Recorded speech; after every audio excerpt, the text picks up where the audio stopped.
Finalmente voy a darle el uso de la voz a la doctora Montserrat González Gómez. Ella nos va a dar a hablar sobre el tema obesidad y manejo nutricional en la cirugía bariátrica.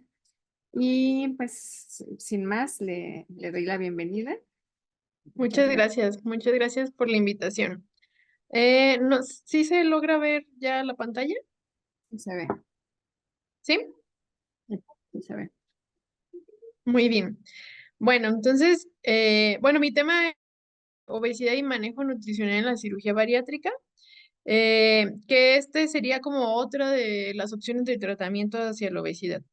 Solo para iniciar, quiero recordar que la etiología de la obesidad es muchísimo más compleja más allá de solo de la ingesta de calorías y el gasto de calorías.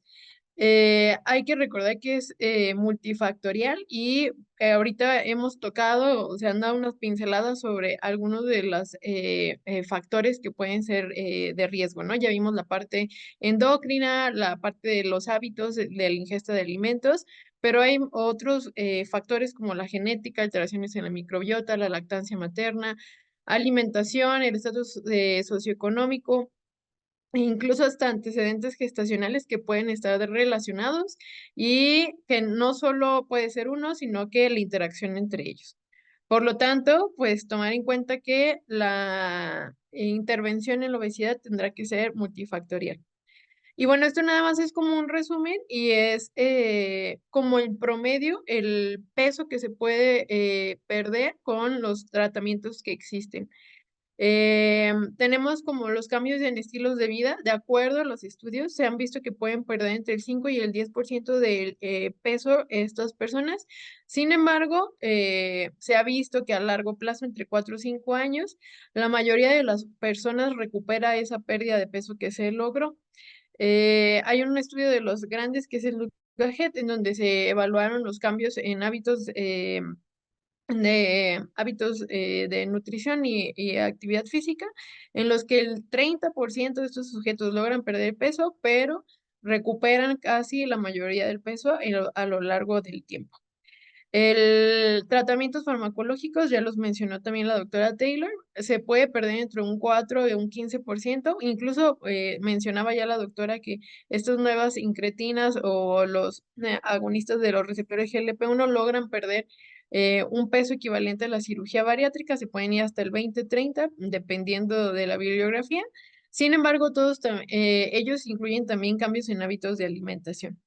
Y finalmente, pues alguna de las herramientas más poderosas que tendríamos sería la cirugía bariátrica, en donde se logra ver una pérdida de peso entre el 30 y el 40% o entre el 70 y el 80% del exceso de peso que tienen. O sea, podrían perder casi todo el peso excesivo que tienen estas personas. Se ha visto que es uno de los tratamientos que es más efectivo también a largo plazo. Sin embargo, también ahí tengo una plática de reganancia de peso en cirugía bariátrica. No está exenta a la reganancia de peso también a largo plazo. Quizá no todo, pero sí existe. Al final de cuentas, como menciona el doctor Quiroga, los hábitos de alimentación y ejercicio serán clave también para el éxito en la cirugía bariátrica. Pero bueno, la cirugía bariátrica ha demostrado que es exitosa y no solo en la disminución de peso, sino también en la revisión de algunas enfermedades como la diabetes, la concentración de lípidos o dislipidemias, el riesgo cardiovascular, en comparación, ¿no?, con la terapia conservadora. Es indudable que la cirugía bariátrica tiene un potente impacto en las comorbilidades relacionadas en obesidad, principalmente en obesidad mórbida, ¿no? Y pues bueno, en los últimos años la cirugía bariátrica se ha hecho un procedimiento muy frecuente. Antes era poco común, quizá había más alteraciones o más riesgos, sin embargo ahora alrededor de 480,000 cirugías bariátricas se realizan en el mundo y en México alrededor de 19,000 cada año. Quise mencionar un poquito como de la estadística de la cirugía bariátrica en México. No hay mucho porque depende mucho de los colegiados que respondan a las encuestas. Lo que se me hizo interesante es mencionar que México es uno de los países pioneros dentro de América Latina en la cirugía bariátrica. Contamos con certificaciones en equipos multidisciplinarios por parte del Colegio Mexicano de Cirugía para la Obesidad en Enfermedades Metabólicas.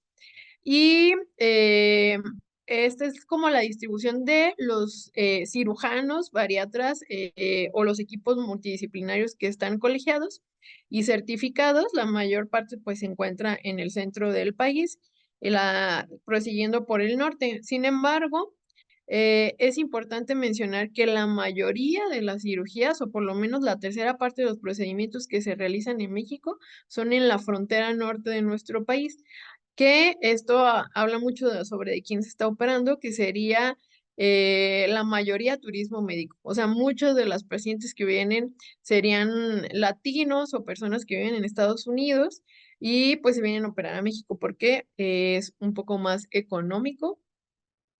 Obviamente también es seguro, pero sí es de mayor accesibilidad. Y bueno, solo para recordar los criterios para una cirugía bariátrica, estos han cambiado también a lo largo del tiempo. Al inicio, cuando yo trabajo en un equipo también de cirugía bariátrica, empezamos como criterio infalible, podría decirse, un IMC arriba de 40, ya cualquier persona podría ser candidata a una cirugía bariátrica. Con ausencia de enfermedades o comorbilidades. Simplemente el IMC ya era un corte o un indicador un criterio para poder entrar en una cirugía bariátrica. Y aquellos que tuvieran comorbilidades, el IMC bajaba a 35 entre 35 y 40 kilogramos sobre metro cuadrado. Sin embargo, en el 2022 hacen cambios en los criterios, las guías de cirugía bariátrica, en donde disminuyen el corte a 30, a partir de los 30 a 40. Si tuviera una comorbilidad de paciente, ya se podría operar y queda como de ley, o bueno, si no existiera comorbilidades, a partir del IMC de 35, ya es un criterio para poder operarse o tener una cirugía bariátrica. Obviamente se evalúan otras situaciones, por ejemplo, que sean personas que no han logrado una pérdida de peso efectiva o duradera tras ya el uso de tratamientos como la dieta, el ejercicio y los fármacos. Son personas que no han tenido éxito o que recaen y recaen. Y obviamente tienen valoraciones cardiológicas, psiquiátricas, se evalúa que tengan el poder del autocuidado, pacientes que sean capaces de tener autocuidado, ya que a partir de la cirugía bariátrica, pues tenemos que tener mucho cuidado en su dieta, en sus hábitos, incluso en su suplementación. Y pues bueno, solo como en resumen, hay varios tipos de procedimientos. Están los que no son quirúrgicos, que entran en esta parte de bariatría, que sería la colocación del balón.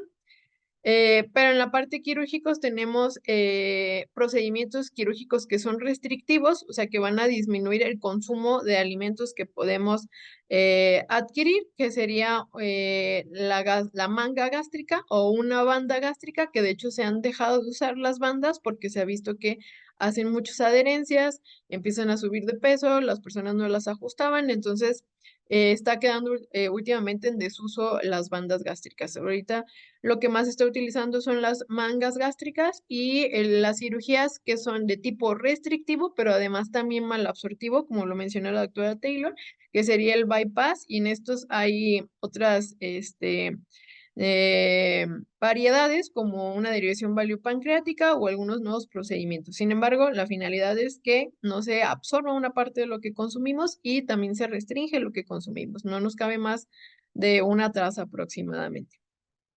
En cuanto al manejo nutricional, pues es una parte fundamental en lo que es la cirugía bariátrica. El tratamiento empieza desde antes de la cirugía, que sería la parte prequirúrgica, en donde nuestro objetivo es tratar de disminuir un poco de peso previo a la cirugía, principalmente disminuir el tamaño del hígado. La mayoría de nuestros pacientes tienen esteatosis hepática. Entre un 80 y 90% de las personas con obesidad presentan esteatosis hepática y inflamación sistémica.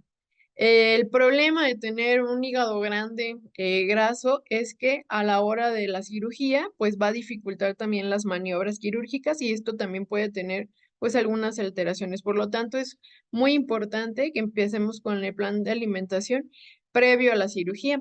Normalmente, las guías mencionan que se pueden iniciar con dietas hipocalóricas desde antes entre 450 y 800 kilocalorías, al menos unas 6 semanas antes, para conseguir la reducción del tamaño del volumen hepático. Y pues ha visto que aproximadamente el 80% de la reducción se puede ver con estas dietas, al menos en 2 semanas. Entonces sería como lo mínimo 2 semanas previas a la cirugía, un plan nutricional.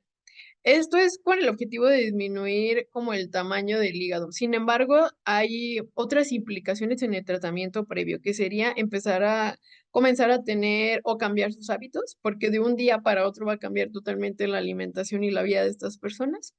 Empezar a crear nuevos hábitos de alimentación, trabajar en la masticación, con los hábitos del consumo de alimentos, incorporar la actividad física. Normalmente, sí cambia mucho en el ámbito privado y en el ámbito, como los públicos, en donde se da un poco más de tiempo y preparación a los pacientes para que sean un poquito más conscientes. Quizá en la parte privada lo hacemos un poco más rápido, pero la idea es ir fomentando estos nuevos hábitos en los pacientes con cirugía bariátrica. Y bueno, el tratamiento varía un poquito en cuanto al volumen, la velocidad en que vamos a introducir los alimentos, dependiendo del tipo de cirugía, como lo mencioné, tenemos las restrictivas y las mixtas, que son malabsortivas y restrictivas. En una cirugía restrictiva, el volumen que queda en el estómago es más pequeño, queda aproximadamente entre 80 y 150 mililitros. La capacidad es muy reducida en el reservorio gástrico, máximo unos 200 mililitros cuando iniciamos la alimentación. Y en este caso se preserva el tracto intestinal. Sin embargo, ya se sufrió una modificación en el estómago, hay una reducción y desde ahí ya va a empezar también una alteración importante en cuanto a absorción, principalmente de la B12. Recordar que el factor intrínseco se produce en el estómago, la producción de ácido también va a cambiar, por lo tanto también la absorción de ciertos medicamentos y vitaminas. Hay que adecuar la alimentación entonces a esta reducción del estómago. En las mixtas, probablemente el reservorio quede un poco más grande, no tanto, 150, 250, de 150 a 250 mililitros. Y la parte de la mala absorción, pues va a quedar permanente, ¿no? Entonces, normalmente hay una reconexión, se salta la parte de duodeno, y en esta parte recordar que lo que principalmente se absorbe son hierro, calcio, vitamina B12 y también al disminuir la ingesta, pues también tenemos deficiencias proteicas. Al modificar también la forma anatómica del estómago, siempre se pueden presentar algún problema como el síndrome de dumping por un vaciamiento gástrico acelerado, ya sea por la modificación, alteración en los esfínteres, perdón, sí, en el píloro, por ejemplo, y también por cargas altas en osmolaridad. Entonces, hay que educar al paciente en qué vamos a consumir y cómo lo vamos a consumir para evitar el síndrome de dumping. Y bueno, los programas de pérdida de peso quirúrgica van a fomentar una dieta multifase para lograr los objetivos, tanto la cicatrización como la adaptación a los alimentos de nuevo tras la cirugía bariátrica. La mayoría de los procedimientos bariátricos van a incluir reducción del volumen de lo que vamos a consumir y la ingesta de sólidos va a tardar un poco. El objetivo es tratar de aportar lo suficientemente energía para seguir, pero también para lograr la pérdida de peso. Mencionaba el doctor Quiroga que la masa magra es muy importante en estos pacientes y estamos hablando de que tenemos pacientes que ya vienen con sarcopenia o con pérdida de masa muscular porque no se han movido precisamente por el problema de la obesidad, y además súmenle que en rápido tiempo los vamos a hacer perder peso. Entonces, uno de nuestros principales objetivos como nutriólogos en bariatría es tratar de mantener lo que más podamos la masa magra y tratar también de disminuir los síntomas o eh, síntomas que no deberían de suceder en la cirugía bariátrica, pero que pasan por malas prácticas. Por ejemplo, el reflujo, náuseas, vómito, que sienten que se les saturan los alimentos.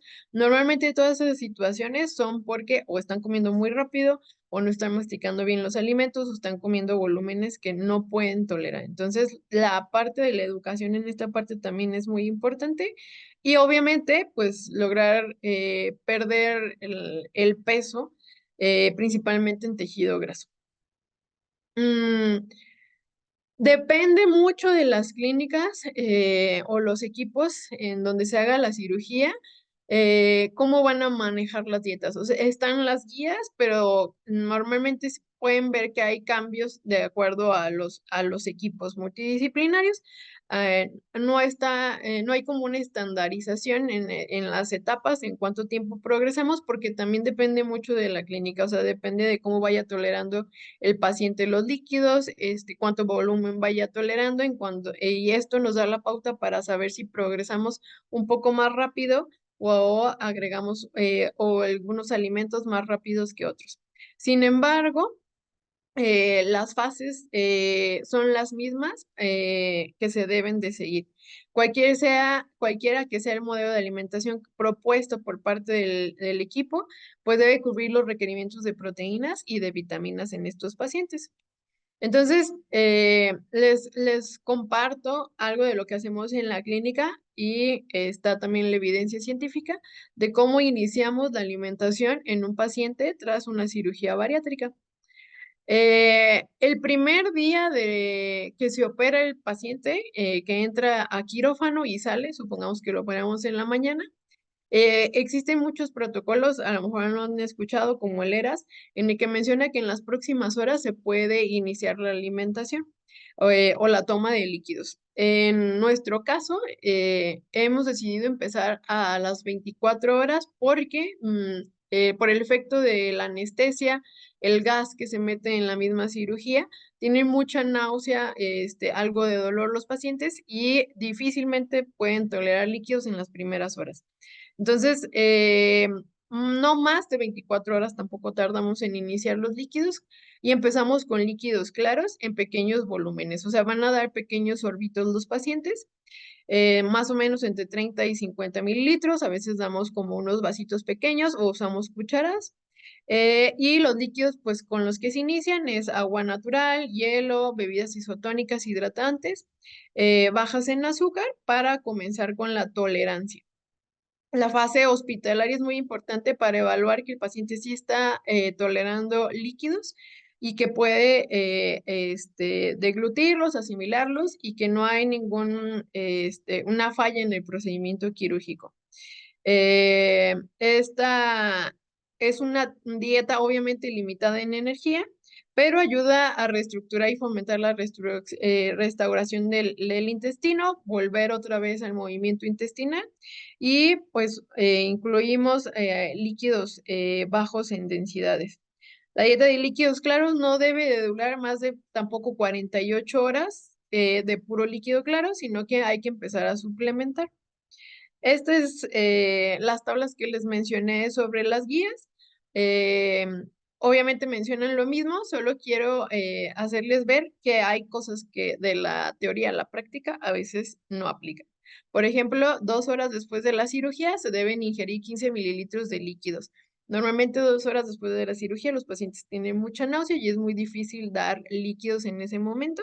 Y menciona que cada 30 minutos hay que dar tomas y menciona que el objetivo es lograr entre 1500 y 1800 mililitros por día. Les puedo asegurar que esa cantidad nunca la logramos cubrir porque el paciente no logra tolerar tanta cantidad. Obviamente están canalizados y estamos aportando el líquido por otra vía, pero es difícil avanzar en el primer día con tanto líquido.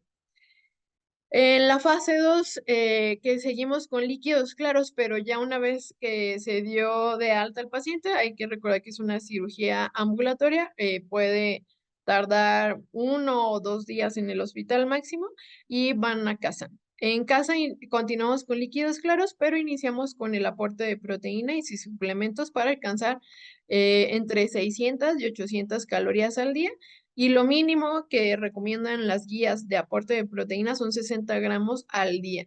que obviamente no lo vamos a alcanzar más que con módulos de proteína. Usamos normalmente sueros de leche, que sería como el mejor módulo de proteína que hay. Hay caseinatos, pero no son tan tolerables. Las proteínas vegetales, pues la absorción no es igual que un suero de leche. Sin embargo, hay como sus excepciones en pacientes que no la toleran, y entonces vamos a estar jugando con tipos de proteína, porque al final tenemos que asegurar que un buen rato consuman su aporte de proteína y la suplementación.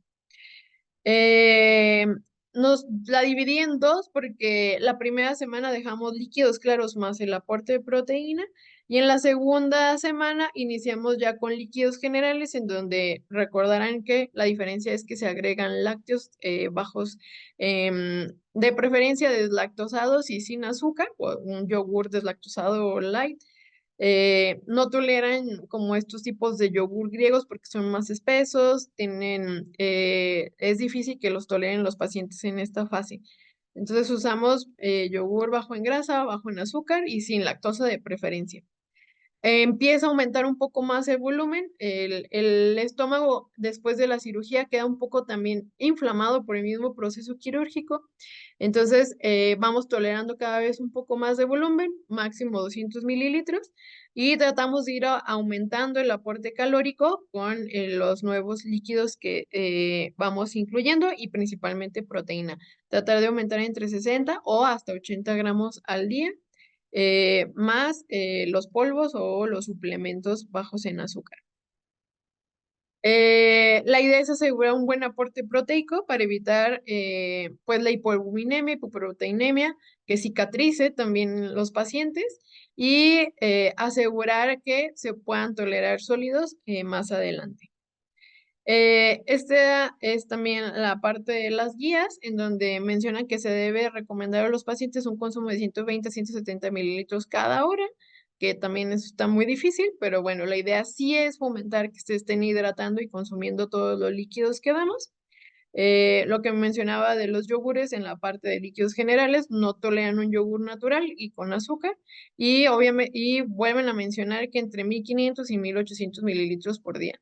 Ya entrando a esta fase, probablemente se pueda alcanzar ya una mayor cantidad de líquidos.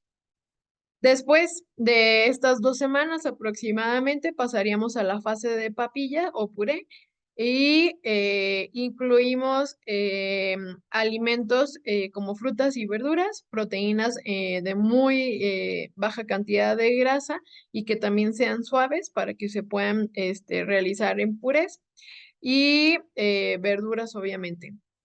Aunque nuestra prioridad sigue siendo dar la mayor cantidad de proteínas que se pueda y dar prioridad a la proteína. Por lo tanto, a veces son dietas que quedan cortas en fibra al darle prioridad a la proteína. En donde aquí empieza un poquito de las complicaciones, porque pueden ser pacientes que empiecen a tener estreñimiento si no aseguramos el aporte de fibra en las colaciones o en los snacks, como los purés de fruta y el consumo de agua. Porque también hay algo muy importante, no les cabe todo al mismo tiempo. O toman agua o consumen sólido. Entonces tenemos que hacer varias tomas, por lo menos separar el sólido del líquido 30 minutos antes y después de cada toma. La idea de los purés es ya dar alimento sólido en tipo batido o pudín o consistencia puré de papa. Aumentar el consumo de proteína por medio de huevo, pescado, algunos quesos bajos en grasa. Las frutas y verduras también es importante incluirlos, aunque se dé prioridad a las proteínas.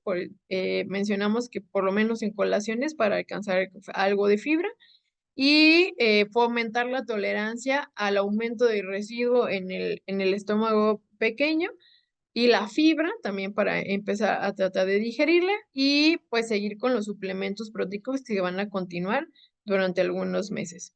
Aquí solo puse algunas imágenes. Normalmente los pacientes van a buscar lo más fácil, que serán las papillas, pero no recomendamos el uso de Gerber o papillas comerciales, porque la idea es que cambien estos hábitos, y además la percepción del sabor cambia también después de una cirugía bariátrica, entonces se intensifica. Muchas cosas saben muy dulces, muy saladas, entonces lo más natural posible será lo mejor con estos pacientes. Esta es la misma tablita de las guías, y igual menciona que hay que hacer 3 comidas y los refrigerios, proteínas a base de polvo para alcanzar su requerimiento, y separar los líquidos de los sólidos. La dieta blanda, que sería la cuarta fase, va a pasar después de aproximadamente 2 semanas después de hacer papillas, y aumentamos la variedad de alimentos que puedan consumir. Obviamente, al ser una dieta blanda en consistencia y química, es una dieta que no va a llevar irritantes, no va a llevar alcohol, no va a llevar cafeína, y quizá empezamos con alimentos picaditos para que puedan también ir tolerando. El volumen puede subir ya hasta una taza, 300 mililitros. Es importante tener contacto con el cirujano para también saber de qué tamaño dejó el reservorio gástrico, y hasta dónde podríamos ir aumentando el consumo de alimentos. El aporte de proteína, tu meta otra vez, trata de subir hasta 100 gramos al día. Y los líquidos, aquí menciona de 1 hora, 1 hora y media antes y después. Normalmente con 30 minutos es suficiente para que alcance a tolerar el líquido y el sólido.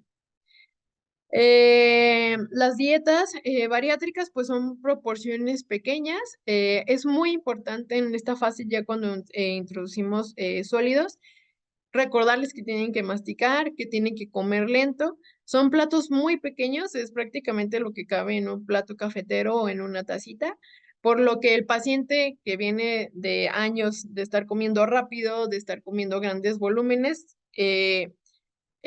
físicamente van a tener un tope, ¿no? O sea, no les va a caber más porque no va a haber manera. Sin embargo, psicológicamente es un gran cambio, y incluso hasta depresión pueden tener por no poder comer la cantidad que tienen. Entonces, el trabajo multidisciplinario de enseñarles a aprender a masticar, a que tienen que comer lento, ir con el psicólogo para estos cambios que están teniendo y que los puedan ir aceptando, y que tengamos pues éxito en la cirugía.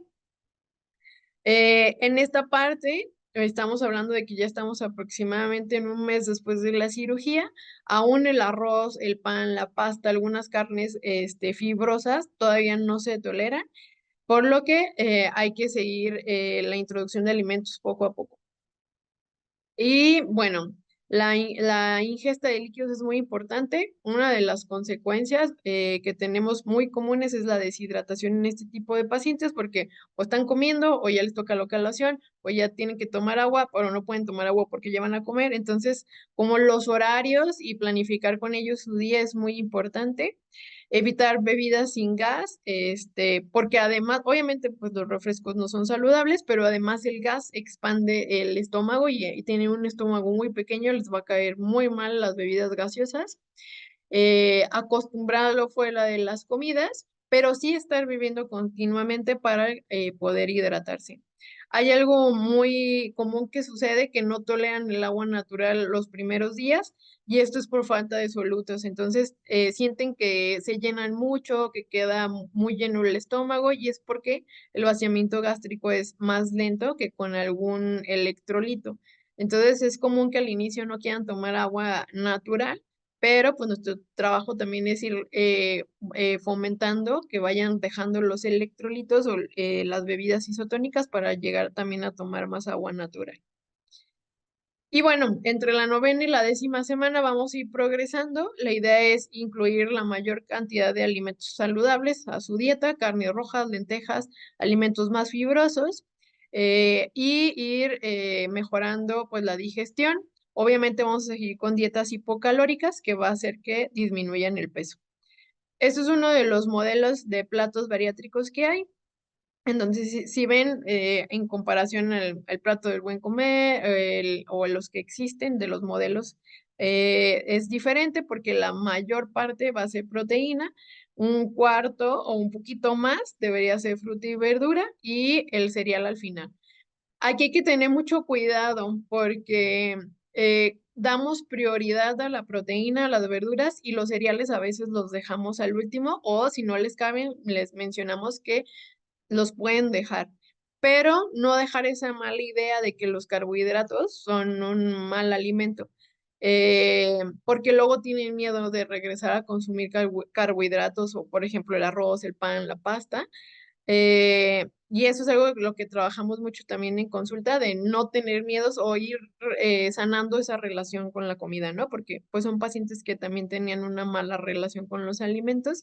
Entonces, vamos a ir de menos a más. Con estos pacientes, la idea es ir aumentando cada vez más la cantidad de energía, de alimentos, seleccionar bien los alimentos y que en este proceso que es entre 1 o 2 años que vamos a perder el peso, pues vayan aprendiendo a seleccionar y a tener mejor relación con los alimentos. Estos solo son ejemplos de platos de cómo se verían. Recuerden, son platitos cafeteros, chiquitos, y lo que se van a empezar a servir los alimentos. Van a vivir con topercitos. Si van a un restaurante, obviamente nunca les va a caber lo que venden. Entonces, enseñarles a que pidan un plato pequeño, a que siempre compartan los alimentos con la gente que van, que tampoco por eso se van a limitar sus salidas. Entonces, es un cambio importante porque luego tampoco quieren salir o convivir porque piden así cositas pequeñas, incluso los meseros los ven o van chef a decirles si no les gustó la comida, o imagínense una persona que pesa 160 kilos y va a la taquería y solo pide un taquito. Entonces, son cosas que hay que trabajar con ellos, ¿no? Estos solo son ejemplos. Y por último, pues no quise dejar pasar la parte de las vitaminas, que es fundamental en cirugía bariátrica. De las principales consecuencias que hay en cirugía bariátrica maltratada son anemias y osteoporosis, ya lo habían mencionado. Entonces, la suplementación con ellos en una manga, normalmente la manejamos en 1 año o dependiendo de sus estudios clínicos, pero de bypass debe hacer de por vida. Y vienen aquí algunas de las dosis, igual pueden tomar una captura para que lo tengan. Solo recordar que aumenta el 200% el requerimiento en una persona con cirugía bariátrica. Hay veces que tenemos problemas con conseguir también las dosificaciones, por lo tanto lo tenemos que dar en varias tabletas, porque de Cofepris, de hecho, no hay varios suplementos que no están aquí permitidos en México por las dosis tan altas. Y bueno, parte del éxito en un paciente con cirugía bariátrica es su seguimiento. Hay estudios en donde mencionan que aquellos que tuvieron una asesoría, por lo menos en los primeros 4 meses, que estamos hablando como de las transiciones de las fases, han logrado perder más peso que aquellos que solo se operaron y se desaparecieron. Los pacientes en el grupo que han tenido asesoría dietética informan mayores cambios y beneficios en sus comportamientos alimentarios y en sus hábitos a largo plazo, y por lo tanto son pacientes que pueden mantener más tiempo esa pérdida de peso que se ha logrado. Y bueno, ya es tarde, no quería dejar pasar que sí nos basamos mucho en IMC como para dar o determinar qué tipo de cirugía, y son parte de los criterios que son para cirugía bariátrica, pero quería mencionarles que hay una clasificación nueva para cirugía, que es la de Edmonton. eh, que se está utilizando y que tratamos de implementar. Ya hay estudios que se han hecho de seguimiento de cirugía bariátrica, pero no usando IMC, sino esta nueva clasificación, en donde la voy a mencionar rápidamente. Toma en cuenta no solo el peso y la talla, sino que también todo esta gama de afectaciones que se puede tener por la obesidad. Por ejemplo, si está afectado su estado físico, si se puede mover o no, o enfermedades, el estado mental y el estado funcional. Más bien, el estado funcional es si se puede mover o no, y el estado físico está relacionado con enfermedades. Lo clasifica en 4 estadios por ejemplo, en el estadio 0 es en donde no hay factores de riesgo relacionados a la obesidad, No hay síntomas físicos, no hay síntomas psicológicos ni limitaciones funcionales y puede tener un IMC de 32. Lo que hay que estar entonces evaluando es si va apareciendo o no alguna de estas alteraciones. En el estadio 1 ya aparecen como un ligero riesgo relacionado o subclínico a la obesidad. Puede tener algunos síntomas de comorbilidades, por ejemplo, que se empiece a cansar o que tenga disnea cuando haga un ejercicio moderado, algunos dolores o fatigas al hacer alguna actividad física y que la obesidad ya empiece a alterar su calidad de vida. Ese sería el estadio 1. En el estadio 2 ya la obesidad empezó a tener una relación moderada, por ejemplo, en la parte psicológica ya hay depresión, aparecen los desórdenes alimenticios, ansiedades, ya hay una limitación funcional y afecta su calidad de vida en los pacientes. Y en el estadio 3 y 4 va aumentando como alteración significativa en tanto enfermedades, en las limitaciones funcionales y psicológicas. Entonces, creo que es una buena herramienta que podemos ir utilizando y no solo basarnos en el IMC. Y bueno, finalmente, como conclusión, la cirugía bariátrica es una herramienta muy potente que tenemos para conseguir buenos resultados a corto y mediano plazo. Sin embargo, el seguimiento de estos pacientes es lo que logra tener el éxito. La creación de unidades funcionales, trabajar en equipo, tanto